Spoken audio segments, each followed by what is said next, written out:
Vous en avez déjà très certainement entendu parler, Nvidia, la boîte tech par excellence qui dépasse les 5000 milliards de capitalisation boursière. C'est un record qui est complètement historique et donc on va évidemment en parler cette semaine dans cette vidéo.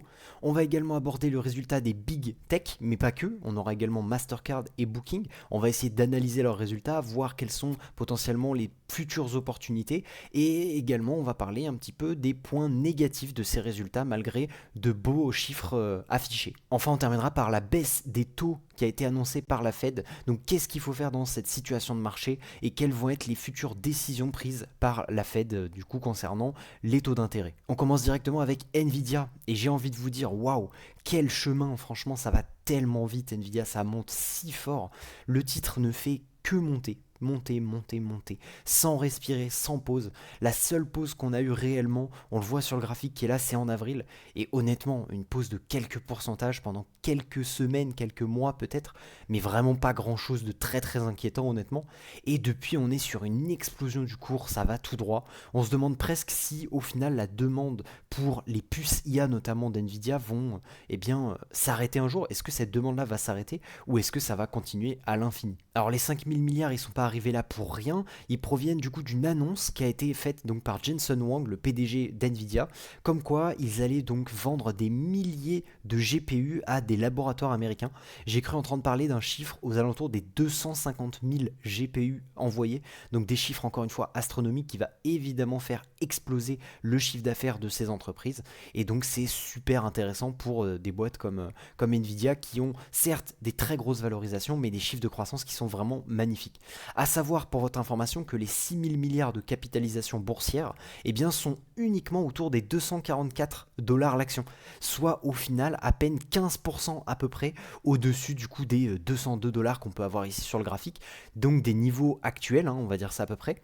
Et au final, quand on voit le climat de marché, toute la hype, l'optimisme et peut-être même l'effet un petit peu d'euphorie sur les marchés, on se dit que ça peut arriver quand même beaucoup plus vite que prévu et peut-être que pour Noël, du coup, on pourrait avoir un très joli cadeau avec potentiellement Nvidia qui serait aux alentours des 6000 milliards de dollars. Alors évidemment, Nvidia n'est pas la seule à profiter du gâteau, on a également AMD, Broadcom, Qualcomm, toutes ces entreprises-là qui au final en profitent à leur manière dans ce marché de l'IA.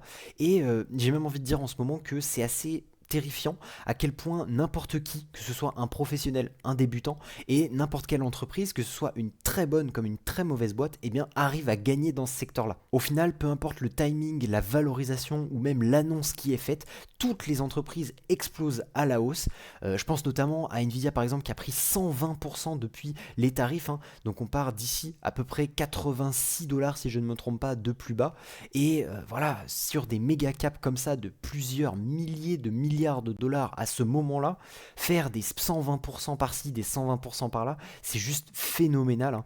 On est vraiment sur des chiffres qui sont fous, qui sont absolument pas habituels et pour moi, c'est quand même un beau signe de bulle. En tout cas, de mon côté, je reste rationnel. Je ne me suis pas positionné avant le passage aux 200 dollars et aux 5000 milliards. Je ne me positionnerai donc pas maintenant, ça va de soi. Pour des boîtes comme Nvidia qui sont vraiment des pépites en termes fondamentaux, j'ai quand même du mal à les acheter à n'importe quel prix. Il faut quand même un prix cible, que mon prix cible soit atteint et qu'ensuite je puisse du coup faire un achat. Parce que sinon, au final, on achète tout et n'importe quoi sans réelle conviction, sans réelle compréhension et au final, dès que ça baisse, on est paniqué. Donc voilà, pour l'instant, je n'achète pas. Je garde du coup sur ma watchlist du Nvidia parce que c'est évidemment une boîte exceptionnelle. Mais en tout cas, voilà, à ces niveaux, j'ai quand même tendance à dire qu'il suffit d'un petit grain de sable pour qu'au final l'action perde 60 voire 80%. Donc voilà, je préfère me calmer. Il suffirait d'une nouvelle technologie un petit peu plus performante qui arrive ou d'un concurrent qui surprend peut-être à la hausse. Je pense notamment à DeepSeek. DeepSeek qui avait surpris par rapport à Nvidia et au final on était arrivé sur du moins 15, moins 20% assez rapidement.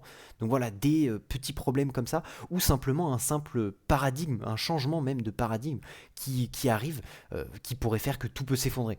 Actuellement, on est vraiment sur les scénarios, Nvidia gagne parce que les big tech réussissent du coup à faire des investissements en capex. Si les investissements en capex et les investissements des États-Unis et des autres États diminuent, potentiellement que des actions comme Nvidia pourraient en prendre un gros coup, que ce soit en termes de croissance, mais également en termes de valorisation en bourse.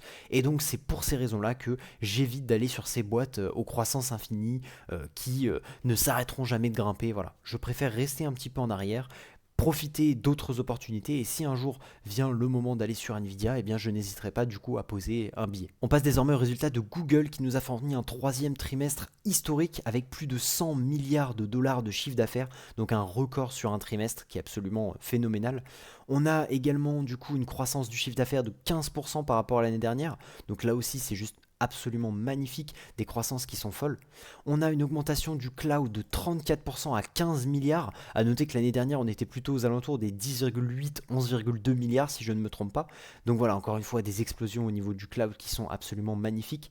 On a des augmentations au niveau des résultats opérationnels en hausse de 9%, soit une marge opérationnelle de 30,5% par rapport à cette année, qui est donc en diminution par rapport à l'année dernière parce que donc on a eu une augmentation plus importante du chiffre d'affaires que eh bien, des résultats d'exploitation. Cependant, c'est dû à une amende de la Commission européenne de 3,5 milliards de dollars, donc c'est pas rien non plus.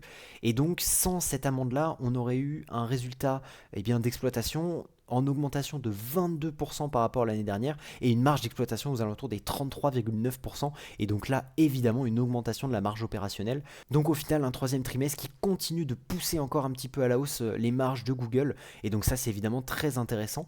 À noter qu'ils espèrent du coup un capex d'à peu près 91 à 93 milliards sur l'année 2025, c'est absolument monstrueux mais on le verra au final on est quand même sur comme on l'a vu des très belles croissances, des très beaux chiffres. Donc certes, on a des capex qui sont en très forte augmentation et donc des marges qui sont un petit peu mises sous pression, mais au final, quand on regarde, on est quand même sur des chiffres qui sont absolument fous. On n'est pas passé de plusieurs milliards de cash, par exemple, à seulement quelques millions. On est toujours sur des chiffres qui sont complètement monstrueux. On n'arrive même pas à s'imaginer ce que c'est des milliards de dollars de cash. Mais en tout cas, voilà, attention quand même, il y a certaines pressions, certaines fragilités. À noter cependant que le cloud eh bien, a 155 milliards de backlog. Pour rappel, on est à 15 milliards de revenus actuels. Donc c'est littéralement 10 fois plus de backlog que de revenus. C'est absolument monstrueux. Donc voilà, en espérant évidemment que ces résultats continuent. Au niveau des revenus, donc comme je vous l'ai dit, on est passé pour la première fois au-dessus des 100 milliards de dollars. On était à 88,3 milliards en 2024 au même trimestre. Donc voilà, on était quand même sur des niveaux extrêmement élevés déjà l'année dernière. Et là actuellement 100 milliards de dollars, c'est juste fou hein, de chiffre d'affaires. C'est absolument incroyable. Au niveau du search, on a également une très belle croissance. On passe de 49,38 à 56,56 milliards de dollars. Donc encore une fois, le symbole que le search n'est pas fini, que ChatGPT ne va pas remplacer du jour au lendemain Google Search et que les utilisateurs sont toujours sur l'application, consomment toujours des informations dessus. Donc voilà, une augmentation des revenus du Google Search qui est très importante. Également, comme je vous le disais, une augmentation du Google Cloud passant de 11,3 à 15, quasiment 2 milliards de dollars. Donc là aussi une très belle augmentation, comme on le disait, de 34%. Est-ce que j'ai noté d'autres choses? Oui, le cash et les cash équivalents qui est passé de 23,4 à 23 milliards de dollars. Donc une très légère baisse par rapport du coup au début de l'année 2025, seulement 400 millions. Donc ça c'est quand même très raisonnable. Comme je vous le disais, certes il y a une augmentation des capex qui est folle, mais au final quand on le regarde, on a un cash qui est quand même toujours très élevé, 23 milliards, avec seulement 400 millions de dépenses en cash sur l'année 2025 pour l'instant, ce qui est quand même extrêmement faible. Si on regarde la dette long terme, on a par contre une très grosse augmentation de la dette long terme, plus de 11 milliards de dollars. Donc c'est peut-être pour ça, c'est peut-être parce qu'ils ont pris de la dette long terme qu'ils n'ont pas utilisé de cash. Mais voilà, la dette long terme est encore remboursable en une seule fois avec le cash. Donc pour l'instant, on peut dire que l'entreprise n'est pas du tout endettée à long terme. On n'avait également pas vu ça, mais au niveau du chiffre d'affaires, le chiffre d'affaires l'année dernière, donc au 30 septembre 2024, il s'était terminé à 253,55 milliards de dollars, ce qui est absolument monstrueux évidemment. Et là actuellement, on est à 289,007 milliards de dollars. Donc je peux vous le faire en direct. On va regarder ce que ça nous donne en termes de croissance actuellement. Donc si on nous fait du coup 289,007 fois 100 divisé par 253 moins 500, enfin 549, on serait du coup à actuellement 13,98, donc 14% de croissance du chiffre d'affaires. Sur ce trimestre, 15%, donc un très bon chiffre d'affaires par rapport au reste de l'année. Et si on peut noter également les dépenses en vente et marketing, qui elles n'augmentent pas. Et ça, c'est très intéressant parce que ça signifie des marges qui continuent d'augmenter. Si on arrive à vendre plus, donc à faire une croissance du chiffre d'affaires sans augmenter les dépenses en marketing et autres, et bien potentiellement qu'on a une marge brute et une marge opérationnelle qui va pouvoir augmenter. On note également que la dépense en R&D augmente, plus de 6 milliards de dollars qui va être ajouté en R&D, enfin qui a déjà été ajouté en R&D. Ça c'est très important également hein, pour des entreprises comme Google.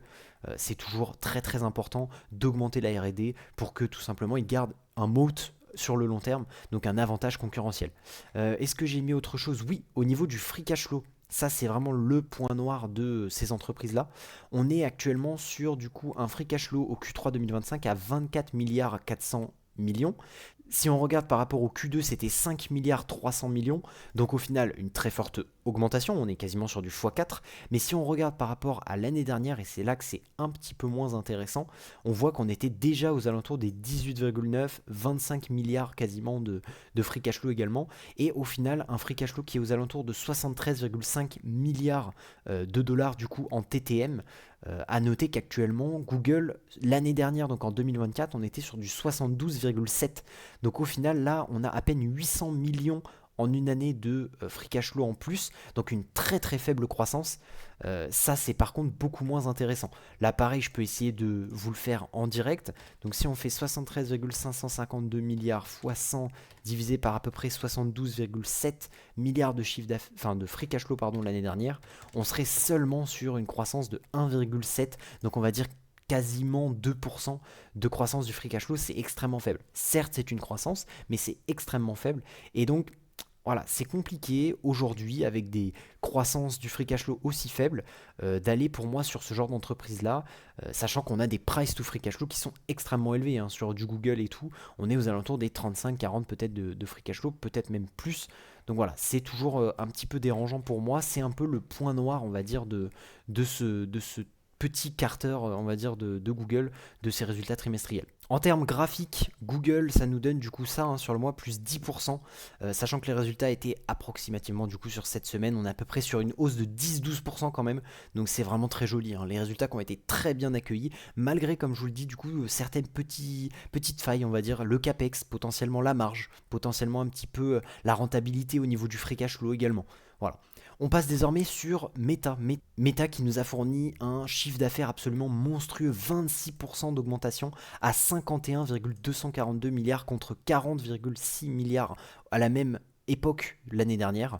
On est par contre sur, du coup comme vous pouvez le voir, une très forte augmentation de 32% des coûts et dépenses, ce qui fait qu'on a une marge opérationnelle en diminution, ça c'est beaucoup moins intéressant. Certes on a une grosse croissance du chiffre d'affaires, mais justement on a une trop forte augmentation du coût et des dépenses, ce qui fait que malgré une augmentation de 18% des résultats d'exploitation, on se retrouve avec une marge opérationnelle qui est un petit peu plus faible, donc évidemment 40% c'est très élevé, mais on n'aime pas voir ça. On aimerait quand même que, après tout le narratif de augmentation des capex, gros investissements, etc., on aimerait voir des marges en hausse, on aimerait voir des investissements qui portent leurs fruits et pas uniquement au niveau du haut du compte de résultat, donc du chiffre d'affaires. On aimerait voir ça au niveau des bénéfices, mais également du free cash flow. À noter que eh bien, l'entreprise fournit des résultats absolument monstrueux au niveau de ses applications, et c'est d'où eh bien, l'augmentation du chiffre d'affaires aussi grosse. Hein. Il n'y a pas de défaut de toute manière, à partir du moment où on a un chiffre d'affaires qui augmente aussi vite, c'est forcément qu'on a une acquisition des produits de l'entreprise tout simplement. Et là, ça se retranscrit notamment dans la Family Daily Active People, donc qui est tout simplement l'ensemble des applications de Meta, qui du coup eh bien, rassemble 3,54 milliards d'êtres humains chaque jour hein, en moyenne pour le mois de septembre, en augmentation de 8% par rapport au mois de septembre 2024. C'est absolument monstrueux. Surtout qu'à côté de ça, on a une moyenne de prix par publicité qui augmente de 10% par rapport à l'année dernière. Donc là aussi, une très belle augmentation qui, eh bien évidemment, fait grossir le chiffre d'affaires et potentiellement, là par contre, un petit peu les marges et les bénéfices. Donc ça, c'est très intéressant. Sur le capital expenditure, donc au niveau des capex, on est à 19,37 milliards de dollars avec un cash flow opérationnel de 30 milliards, donc du coup 30 milliards moins 19,37 milliards de capex, on se retrouve avec un free cash flow de 10,62 millions. On va voir un petit peu plus tard ce que ça nous donne. Est-ce que j'ai noté autre chose? Oui, au final, voilà, le cash qui est extrêmement différent de Google. Et là, par contre, c'est beaucoup moins intéressant. On était au début de l'année à 44 milliards de cash quasiment, on n'est plus qu'à 10 milliards. Alors, je vous le confirme, c'est un chiffre qui est absolument monstrueux, 10 milliards de cash, on peut en faire des choses, mais c'est quand même une division par 4 du cash, et ça c'est vraiment pas quelque chose que j'aime voir, surtout que à côté, voilà, on n'a pas forcément une augmentation de la dette long terme, donc ça signifie que potentiellement l'entreprise s'est financée en cash. Pourquoi elle n'a pas augmenté un petit peu sa dette long terme? À voir, ça c'est pas forcément moi qui aurai la réponse malheureusement. Mais voilà, en tout cas ça pose un petit peu certaines questions par rapport à ça. La dette long terme qui n'augmente pas, le cash qui diminue drastiquement. Donc voilà, à voir, ça reste quand même plus intéressant, j'ai envie de dire qu'on ait une légère diminution du cash ou une quand même assez forte légère diminution du cash pour qu'au final on ait une dette long terme qui n'augmente pas trop. Par contre, si on commence par exemple à avoir une diminution du cash et une augmentation de la dette long terme, là ça commence à devenir compliqué parce que ça veut dire que l'entreprise ne génère pas assez de cash justement pour pouvoir se financer et emprunter. Voilà. Donc ça, attention quand même à ce petit point rouge. À noter aussi également sur le trimestre que l'entreprise a généré, donc Meta, au niveau du Realty Labs, donc tout ce qui est le métaverse, l'IA, etc. On est seulement à 470 millions sur ce trimestre. Alors je vous rassure, hein, c'est quand même une très forte augmentation, hein, quasiment x2 par rapport à l'année dernière. Mais voilà, je trouve pas ça très intéressant, surtout qu'à côté, sur les 9 mois finis, donc depuis le début de l'année 2025, on est à 1 milliard 200 millions seulement de chiffre d'affaires pour le métaverse, etc. contre 1 milliard l'année dernière. Donc c'est vraiment pas une très grosse augmentation, seulement 20% pour un business qui vaut aussi peu. C'est pas quelque chose d'extraordinaire. Donc voilà, ça c'est aussi à noter. Aujourd'hui, le business de Meta, c'est de la publicité et des applications, du coup des réseaux sociaux, mais vraiment rien d'autre. Il n'y a vraiment pas autre chose. Ça, faut pas le prendre en compte, hein. C'est même pas 1% de ce que vaut du coup la family of apps. Donc tout ce qui est Instagram, WhatsApp, Facebook et autres. Ensuite, est-ce que j'ai noté autre chose? Oui, au niveau du free cash flow. Le free cash flow, on a vu que du coup, il était passé à 10,6 milliards. On est quand même sur une baisse de quasiment allez, 30-40% par rapport à 2024, où là, on était à 15,5 milliards. J'ai envie de dire, c'est pas grave si ça arrive sur un trimestre. Par contre, sur l'année 2025, depuis le début de l'année, on est seulement à 29,5 milliards contre 38,9 milliards l'année dernière. Donc là, ça veut dire qu'on a vraiment une très grosse baisse de quasiment 30% du free cash flow. Et ça, j'avoue que c'est quand même très peu intéressant. Voilà. On a une entreprise qui, certes, a 26% de croissance du chiffre d'affaires, mais qui fondamentalement a moins de croissance du free cash flow et donc moins de rentabilité, moins de cash pur qui est généré. Et ça m'embête un petit peu. Voilà, encore une fois, j'ai quand même envie de dire que le trimestre de Google était quand même beaucoup plus intéressant. Et d'ailleurs, ça se remarque également sur les pourcentages en bourse. L'entreprise Meta qui a fait moins 12% sur un mois et quasiment, du coup, voilà, moins 16% depuis l'annonce des résultats, tout simplement. Donc des résultats qui n'ont pas été très bien accueillis. C'est normal, j'ai envie de dire. Les capex sont hauts, le free cash flow est bas. Et donc au final, même si on a une grosse croissance du chiffre d'affaires, on a tendance à se dire que diminution des marges, diminution de la rentabilité, augmentation des capex, c'est pas forcément un combo qui est très intéressant pour nous les investisseurs en tout cas. Donc à voir ce que ça donne, mais pour l'instant c'est pas ultra rassurant pour l'entreprise Meta. Allez, on passe à la suite des résultats. On traitera pas Microsoft, Amazon et Apple parce que les résultats sont globalement bons. En règle générale, on a beaucoup d'investissements certes, mais on a des belles croissances, belle rentabilité également. Donc au final, pas grand chose à dire sur ces deux boîtes là, si ce n'est qu'elles ont un bon RPO, donc des bons contrats signés pour l'avenir. Et ça c'est très intéressant, ça montre que voilà, l'augmentation du chiffre d'affaires devrait pouvoir continuer, notamment au niveau du cloud, donc ça c'est plutôt intéressant. On passe désormais à l'entreprise Booking qui accroît de 13% au niveau de son chiffre d'affaires par rapport au trimestre précédent, de 8% seulement par contre en monnaie similaire, donc attention quand même à ne pas trop peu regarder on va dire les chiffres. 8% ça reste du booking de manière classique, voilà, c'est peut-être même un petit peu faible, on aimerait que ça passe plutôt aux alentours des 9-10%, mais bon voilà, on reste sur une croissance qui est quand même relativement intéressante. À noter tout particulièrement, parce que c'est ça le plus important dans la thèse de Booking, c'est au niveau de leur programme de transformation qu'ils ont lancé du coup en 2025. Ils s'attendaient à des prévisions aux alentours de 400 à 450 millions d'économies par rapport à leur programme, par rapport aux données donc de 2024. Et au final, ils vont augmenter leurs prévisions pour du coup des économies de 500 à 550 millions. Donc au final, plus d'économies, donc plus de marge potentielle par rapport au chiffre d'affaires. Donc ça, c'est très intéressant. À noter que au niveau du free cash flow, par contre, on est sur une baisse de 40% par rapport au trimestre de l'année précédente. Alors à voir, potentiellement que le trimestre de l'année précédente était vraiment exceptionnel. Là, j'aurais pas les chiffres malheureusement sous les yeux, j'ai pas pensé à le sortir. Donc faudrait quand même regarder cette petite information là, d'où vient cette baisse de 40% du free cash flow. En tout cas, c'est pas une augmentation du capex, c'est pas une augmentation voilà, comme les big tech ou quoi que ce soit du cloud ou je ne sais quoi. Mais par contre, c'est quand même à noter. Donc voilà, si on a envie d'ouvrir une position suite à ces résultats sur Booking, ce qui n'est pas encore mon cas, ça n'a pas atteint mes prix cibles, il faudrait donc se renseigner par rapport à ce faible free cash flow. À noter par contre que au niveau des earnings per share, donc des bénéfices par action, là on est sur une augmentation de 14%. Donc là par contre on est vraiment tranquille. On a de très beaux chiffres. Il n'y a pas trop de problèmes au niveau des bénéfices. Donc qui dit pas trop de problèmes au niveau des bénéfices dit normalement pas trop de problèmes au niveau du free cash flow. On a peut-être eu une dépense un petit peu exceptionnelle qui est arrivée, ou alors un free cash flow par rapport à l'année dernière qui était vraiment exceptionnel, et donc là qui est revenu un petit peu plus à la normale.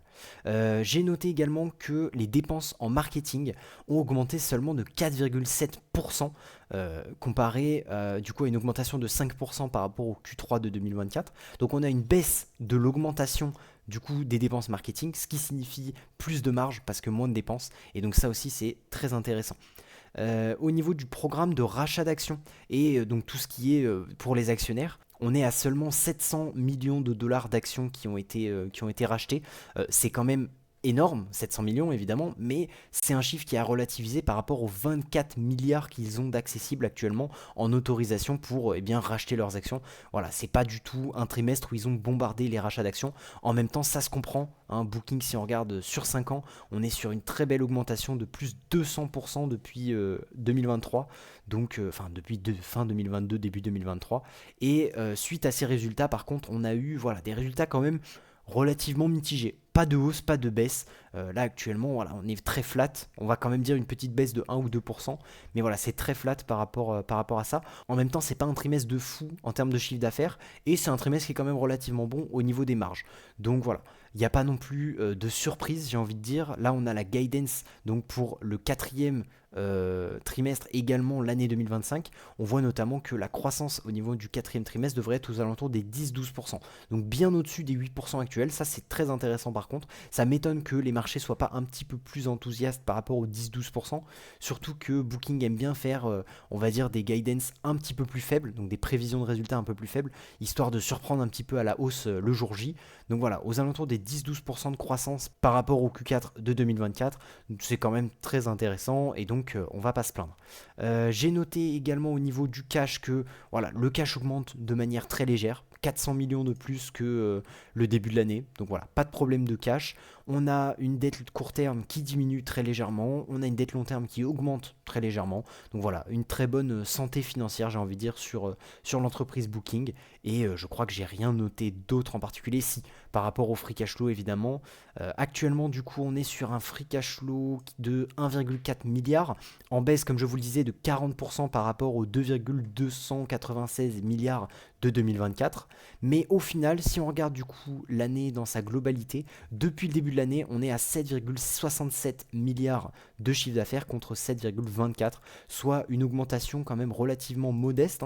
Pour l'instant, si on fait 7,670 fois 100 divisé par 7,249, on serait du coup à peu près 6% de croissance du free cash flow, sachant que l'année n'est pas terminée, évidemment il reste encore un trimestre, donc voilà, 6% pour l'instant, c'est quand même relativement ok. Si on regarde juste en dessous les marges de free cash flow, là par contre c'est un peu moins intéressant, c'est un petit peu dommage, vu qu'on a une croissance du chiffre d'affaires qui est plus élevée que la croissance du free cash flow, on a une diminution des marges du free cash flow, donc un petit peu moins de rentabilité, ça reste 37,3% de marge de free cash flow, ça reste absolument énorme, et on n'est pas à l'abri d'un quatrième trimestre avec une explosion du free cash flow pour Booking qui pourrait donc faire réaugmenter la marge de free cash flow. Mais voilà, actuellement on a des trimestres qui sont un petit peu plus faibles, 15,2% de free cash flow en termes de marge, donc voilà, ça se comprend aussi. 37%, ça reste très élevé, c'est pas du tout une panique qu'il faut avoir. Rien de bien terrifiant, j'ai envie de dire, sur Booking. Un trimestre carré, un trimestre dont on peut avoir des prévisions stables pour l'avenir. Donc ce genre d'entreprises, évidemment, qui sont très appréciables. Et évidemment, eh bien, le cours de bourse, comme je vous l'ai montré, apprécie également ce genre de boîte à peu près 200% de performance depuis 2023, donc en l'espace de 2 ans et demi, à peu près 3 ans. On passe désormais à Mastercard du coup, alors je reviens en haut, Mastercard qui nous a sorti un chiffre d'affaires à 8,6 milliards de dollars en augmentation de 17%, et ça c'est absolument monstrueux je trouve pour une entreprise comme Mastercard, soit 15% en monnaie similaire, alors c'est un petit peu plus en dessous, mais 15% pour Mastercard c'est quand même un très beau trimestre en termes de chiffre d'affaires, donc là très content par rapport à ça. C'est notamment dû à eh bien, une santé des consommateurs et des dépenses d'entreprise, des dépenses d'entreprise qui ont été relativement saines, relativement correctes. Donc ça c'est très intéressant.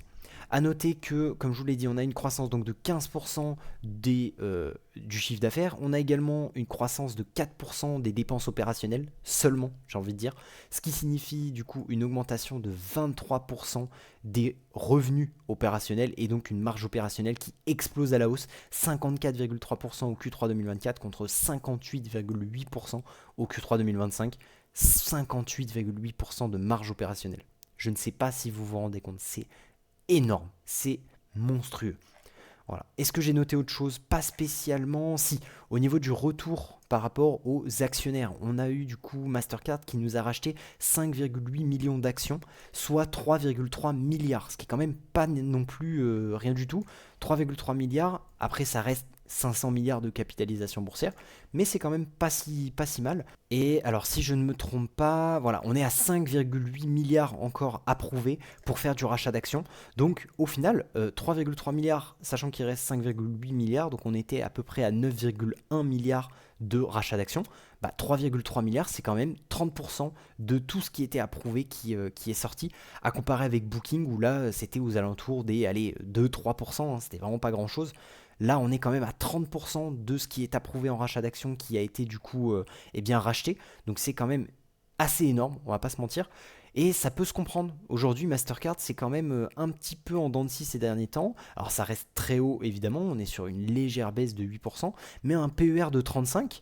Pour une entreprise qui grossit de 15% par an, ça fait beaucoup. Faudrait voir au niveau du price to free cash flow, faire potentiellement un discounted cash flow pour essayer d'actualiser les flux de trésorerie futurs dans le présent pour essayer de voir un petit peu comment ça se passe. On pourra le faire potentiellement dans une prochaine vidéo. Mais là, actuellement, Mastercard, c'est une entreprise qui se vend un petit peu trop cher à mon goût, mais qui, d'après le business, pas tant que ça. Donc au final, voilà. Est-ce que c'est des niveaux de valorisation qui sont trop élevés pour faire des rachats d'actions? Ça, je vous laisse en décider par vous-même. Moi, je trouve que c'est un petit peu élevé pour racheter 3,3 milliards d'actions. Mais le fait est qu'ils l'ont fait, ils croient en leur entreprise, ils croient en leur croissance future. Et quand on regarde évidemment la croissance des marges qui passe de 54 à 58% en marge opérationnelle, évidemment qu'on peut se dire que Mastercard a de beaux jours devant eux. Ensuite, qu'est-ce que j'ai noté également? Je pense que voilà, au niveau du cash, on est sur une entreprise qui augmente son cash, plus de 2 milliards quasiment de cash par rapport au début de l'année. Très intéressant. On n'a pas de dette à court terme. On passe de 750 millions à 0 dette court terme, donc ça c'est parfait. Et on a une dette long terme du coup qui augmente très légèrement de manière très saine. Donc voilà, Mastercard qui est une boîte vraiment d'excellente qualité que je rentrerai évidemment dans mon portefeuille si il y avait du coup un prix juste qui pouvait être atteint. Voilà. Donc c'est tout pour les résultats. Comme vous pouvez le voir, Mastercard n'a pas forcément bien réagi suite aux résultats. On a perdu à peu près 4-5%. Bon, voilà. Je comprends pas spécialement pourquoi. Il y a peut-être d'autres détails qu'il faudrait que je creuse un petit peu plus. Mais en tout cas, voilà. On est sur de très beaux résultats pour l'entreprise Mastercard, pour l'entreprise Booking également, et un petit peu moins pour les big tech comme on l'a vu, si ce n'est potentiellement Microsoft, Amazon qui font quand même de beaux résultats. Et donc au final, des résultats qui sont globalement bons. Il y a certes quelques fragilités au niveau des capex, des marges et de la rentabilité de certaines entreprises, mais c'est quand même très intéressant, et évidemment que tout le monde ne grimpe pas jusqu'au ciel. Voilà, si on regarde par exemple le S&P 500, on se dit mais quand est-ce que ça va s'arrêter? Voilà, là par exemple je vous ai mis le Nasdaq 100, on est sur une hausse, ensuite on a les tarifs de Trump et ensuite une hausse. C'est de la ligne droite, ça ne va que tout droit. Donc si on regarde comme ça un petit peu la globalité du marché, on se dit waouh, Sérieusement, tout est surévalué. Mais au final, quand on regarde un petit peu plus précisément, on voit que certaines entreprises sont quand même beaucoup plus récompensées que d'autres et qu'il y a quand même certaines anomalies de marché, peut-être avec du Mastercard ou autre. Donc, à voir, il y a quand même des opportunités qui sont faites. Selon moi, ces résultats-là et du coup les, on va dire, réactions diverses des investisseurs qui font vraiment au cas par cas, c'est quand même plutôt sain. Voilà, ça nous permet, nous, en tant qu'investisseurs long terme, de trouver des opportunités intéressantes. Et personnellement, j'ai également fait un achat très récemment sur une des actions qui n'a pas encore sorti ses résultats. Donc je vous en parlerai la semaine prochaine. Elle sortira ses résultats aujourd'hui, ce soir, si je ne me trompe pas, à l'heure où je tourne la vidéo. Donc voilà, j'ai récemment fait un achat sur cette très belle boîte avec des très beaux fondamentaux. On en reparlera la semaine prochaine. En règle générale, le marché action va bien, avec des ATH en veux-tu, en voilà sur toutes les actions, par-ci par-là. Mais quand on regarde au cas par cas, ça va. On est quand même sur une certaine lucidité, même si je trouve que, voilà, j'ai quand même l'impression que les investisseurs font un peu semblant de fermer les yeux, ils font un peu semblant d'être avertis. C'est-à-dire, ah oui, mais attention, il y a les CAPEX. Par contre, je vais aller investir et je vais aller faire du x2 en effet de levier, etc. Donc voilà, j'ai quand même l'impression qu'ils font exprès un petit peu de fermer les yeux là-dessus, un petit peu les investisseurs particuliers comme professionnels. Surtout qu'aujourd'hui, on a quand même beaucoup de problèmes, ne serait-ce qu'aux États-Unis. Je pense notamment au shutdown, à un risque de déflation, voire de stagflation, à un risque de défaut de la dette également. Donc voilà. Personnellement, je reste rationnel, je reste sur ma stratégie long terme dans laquelle j'investis. Voilà. Cependant, ce n'est pas le cas du marché. Voilà, qui du coup est capable parfois donc de faire des chiffres qui sont complètement fous, par exemple du x3 sur AMD alors que la valorisation frôle les 150 de PER et que la croissance n'est pas si folle que ça, et que l'entreprise même n'est pas si folle que ça. Donc voilà, au final il y a quand même beaucoup de disparités sur les marchés, il faut réussir à bien analyser ces entreprises, bien les classer, opportunités, mauvaises boîtes, etc., pour essayer de comprendre un petit peu comment ça se passe. Personnellement, je pars du principe que ça va corriger un jour, c'est sûr. Voilà, les actions ne peuvent pas monter jusqu'au ciel, mais comme je disais, au cas par cas, elles peuvent avoir quand même de belles différences. Et donc voilà, faites bien vos recherches et essayez de trouver de belles opportunités comme j'ai pu le faire du coup récemment. On termine la vidéo sur la décision de la Fed qui a décidé de baisser les taux une nouvelle fois, tout simplement parce que la Fed s'inquiète, tout simplement. Elle s'inquiète d'une stagflation avec une inflation qui monte et un taux d'emploi qui diminue. Je vous ai montré ici l'inflation sur les 3 ou 4 dernières années, les 4 dernières années, depuis septembre.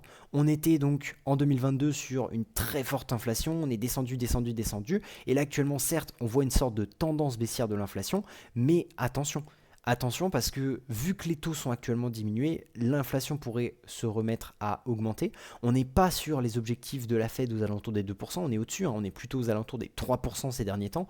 Donc voilà, la Fed, on le sait, ils ont un double mandat, c'est l'inflation et l'emploi, sauf qu'ils privilégient l'emploi surtout. Donc c'est pour ça évidemment que, ils baissent les taux, c'est parce que l'emploi justement est un peu en difficulté. Mais attention à cette fameuse stagflation justement, où l'inflation pourrait repartir parce qu'ils sauvent l'emploi à la baisse. La stagflation, au final, c'est vraiment ce que les banques centrales veulent éviter à tout prix, car c'est vraiment une situation délicate pour l'économie, que ce soit américaine ou autre, mais c'est également une situation délicate pour prendre des décisions rationnelles. C'est compliqué de se dire qu'on va faire exploser l'inflation à la hausse pour sauver l'emploi, et c'est compliqué également de dire qu'on va lâcher complètement l'emploi pour avoir une inflation à peu près à 2%. Donc voilà, compliqué, ça laisse très peu de marge de manœuvre pour Jérôme Powell, le président de la Fed, et également ses collaborateurs, mais bon, voilà, actuellement, on n'est pas dans cette situation de stagflation. C'est un risque potentiel qui peut arriver. C'est une peur, en tout cas, de la Fed. Mais voilà, c'est pas encore le cas actuellement. En ce qui concerne la décision pure de la Fed, la baisse des taux décidée récemment, c'est pas forcément quelque chose d'extraordinaire. Pour moi, c'est pas une surprise. Dans la dernière vidéo, je vous avais dit que j'attendais très clairement une baisse des taux. Ça me paraît complètement normal au vu de la conjoncture actuelle. C'était complètement logique selon moi que la Fed adopte une politique beaucoup plus accommodante, beaucoup plus stimulante pour l'économie et cela pourrait continuer dans les mois à venir selon moi si la situation s'améliore doucement. Imaginons qu'on ait un emploi qui continue d'être un petit peu faible avec une inflation qui n'augmente pas spécialement, qui reste à peu près aux alentours des 2-3%. On pourrait imaginer effectivement que la Fed continue de baisser les taux jusqu'à ce qu'on ait vraiment une réaction avec du coup une stimulation de l'économie. Voilà. En tout cas, ça ne me choquerait pas qu'on en ait encore cette année des baisses de taux. Ça me paraîtrait pas très étonnant. Annonce très importante également, la Fed a arrêté le quantitative tightening et vont donc continuer, on va dire reprendre l'imprimante, on va dire à billets. Donc ils vont imprimer massivement des liquidités pour l'économie justement pour faire repartir un petit peu tout ça. Voilà, faut quand même se dire que actuellement on est sur des niveaux extrêmement hauts au niveau des actifs. Je parle de tous les actifs, or, bitcoin, actions. Et donc, il faut bien s'imaginer que tout cet argent qui va être imprimé, il va pas rester en cash n'importe où. Parce qu'actuellement, le cash, ça vaut rien. Le cash, en plus, si les taux d'intérêt diminuent, il faut le changer, il faut le bouger, il faut le faire travailler ailleurs. Et donc ce cash, il faut quand même imaginer qu'il peut potentiellement être fraîchement imprimé et ensuite arriver sur des boîtes comme Nvidia, comme AMD, comme Broadcom. Et comme on en parlait plus tôt aussi sur des cryptos, du Bitcoin, etc. Donc voilà, attention aux bulles je dis bien qui vont être générées. Voilà. Des bulles qui vont être générées suite à l'imprimante habillée, c'est normal, c'est logique, tout simplement parce qu'il n'y a plus d'alternative. Si les taux d'intérêt baissent et qu'on continue d'imprimer de la monnaie ne peut pas être efficacement investie ou en tout cas épargnée sur des taux bien relativement corrects. Et donc les investisseurs vont forcément chercher à placer leur argent ailleurs et donc souvent sur bien, les autres marchés. Le risque actuel, évidemment, c'est que ça va créer de l'inflation par contre. Plus on a de monnaie en circulation, plus du coup le cash augmente et donc moins le cash a de la valeur. C'est normal, il y en a de plus en plus, c'est du coup l'offre et la demande. Et donc, s'il se passe ça, s'il y a de l'inflation, ça veut dire que le cash va perdre de la valeur. Et si le cash perd de la valeur, malheureusement, eh bien j'ai envie de vous dire, soyez investis. Voilà, soyez investis, il faut se positionner en bourse ou sur d'autres actifs pour bien, se protéger tout en faisant très attention, comme on l'a dit, aux bulles. Hein. C'est évidemment pas un conseil en investissement que je vous donne, c'est simplement ma vision des choses. Personnellement, je reste investi, je reste rationnel. Pour moi, le cash, c'est pas quelque chose de viable à l'heure actuelle. Voilà, il n'y a rien qui permet de se protéger réellement de l'inflation. Donc voilà, plutôt que de laisser son argent dormir ou travailler très légèrement sur des comptes, je préfère plutôt être du coup sur l'investissement en bourse, sur des actions qui me rapportent plusieurs dizaines de pourcentages à l'année, en ce moment en tout cas ces dernières années. Voilà, on voit que le marché fonctionne très bien et donc ce serait dommage de ne pas en profiter et de passer à côté de tout ça en ayant du coup une inflation qui ronge nos économies. C'est la fin de la vidéo, n'hésitez pas à vous abonner pour ne pas rater les prochaines, à liker cette vidéo si vous l'avez appréciée et également à me commenter si vous pensez que la Fed va continuer de baisser ses taux, si les résultats des entreprises vous ont surpris à la hausse comme à la baisse et si évidemment Nvidia va atteindre les 6 000 milliards de dollars avant la fin de l'année 2025. On verra bien, c'est la question à 1 million de dollars. C'était Antoine, ciao.